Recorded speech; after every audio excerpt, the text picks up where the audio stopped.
Olá, pessoal! Atualmente, nós temos vários tipos de contrato de trabalho. E no vídeo de hoje nós vamos falar um pouquinho sobre esses principais tipos de contrato.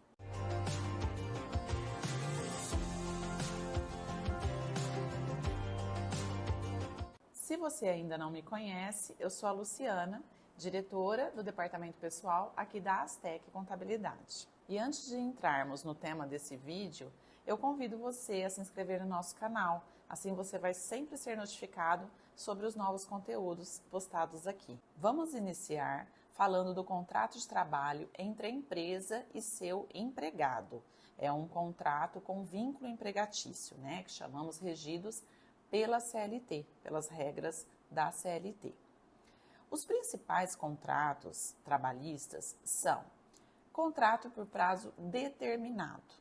Normalmente acontece no contrato de experiência, A maioria das vezes a empresa contrata o empregado e faz logo de início o contrato de experiência.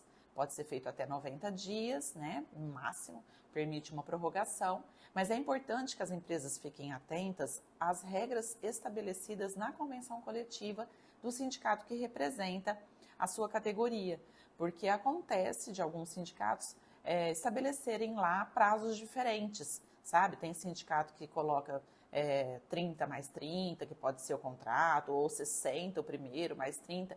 Então, para que esteja de acordo com as regras previstas na convenção coletiva, é importante que faça essa verificação. E ainda dentro dessa modalidade de contrato determinado, por prazo determinado, que inclusive é uma exceção, porque o mais comum é o contrato por prazo indeterminado, que caracteriza a continuidade do trabalho, Também dentro dessa modalidade de contrato determinado, temos também contratos que podem ser firmados num prazo máximo de até 2 anos, que são situações específicas, com situações, por exemplo, de transitoriedade, de um evento específico, por exemplo, uma construção de uma obra que tem uma data certa para acabar, ou uma necessidade específica por um tempo determinado de uma empresa, atividades sazonais, tem que ter um motivo que justifique esse tipo de contrato determinado,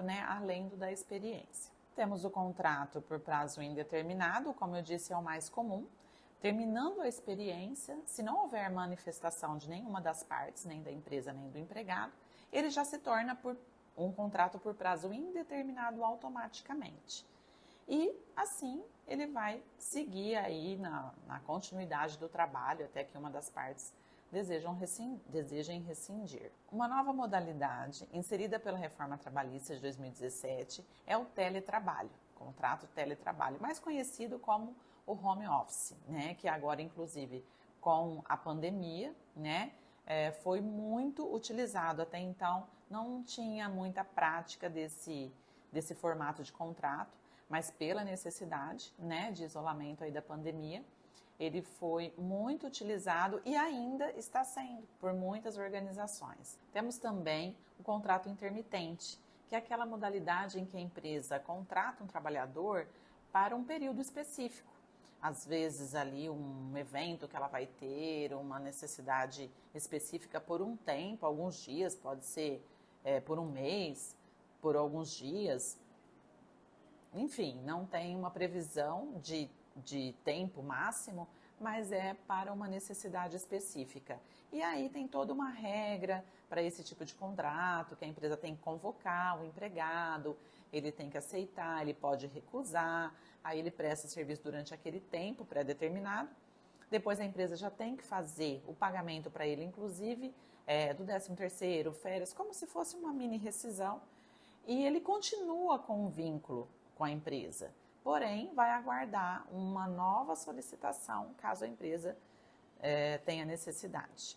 E como eu falei no início do vídeo, existem contratos que não possuem vínculo empregatício, como, por exemplo, o contrato de estágio, Ele é firmado entre o estagiário, a instituição de ensino ao qual ele está vinculado, estudando, e a empresa. Ele não tem vínculo empregatício, ele não é um empregado, não está regido pela CLT, e sim para uma legislação específica de estagiário. É importante que nesta modalidade de contrato de estágio, as empresas se atentem para o curso que o empregado está fazendo e o estágio que ele vai desenvolver na empresa. Né? A gente vê situações em que a empresa coloca um estagiário para fazer um trabalho totalmente diferente e não vai atingir o objetivo dessa legislação, né?